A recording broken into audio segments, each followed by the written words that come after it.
ખાના છે એ બધામાં આપણે ખરાની નિશાની કરવાની અને અડધા ખાના હોય એ બધામાં આપણે ખોટાની નિશાની કરી દઈએ અને અડધાથી પણ વધારે ખાનું હોય તો ખરાની અને અડધાથી ઓછું ખાનું હોય તો ખોટાની.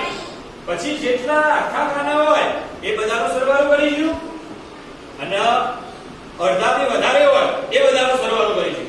પછી અડધાનો સરવાળો કરીશું અને અડધાથી ઓછાનો સરવાળો. એ બધાનો સરવાળો કરીએ અડધાથી ઉપર હોય એને આપણે આખામાં લઈશું અને અડધાથી ઓછા હોય એને આપણે અડધામાં લઈશું. જેટલા અડધાનો સરવાળો આવે એના પણ આપણે અડધા કરી એને આખામાં આપણે લઈ લઈશું. પછી કુલ કેટલા આખા ખાના થયા એ એનું ક્ષેત્રફળ કહેવાય. તો ચલો આપણે ગણીશું. તમે આખા ખાના કેટલા છે તમે બધા મને કહેવા. તો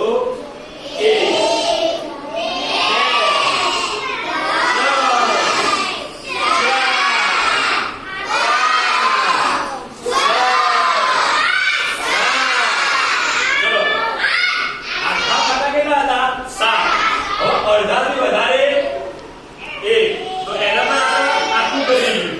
હવે કોઈ અડધાથી વધારે છે નથી. હવે અડધા ખાના તો અડધાથી ઓછા ખાનામાં આપણે ચોકડી કરીશું. તો 1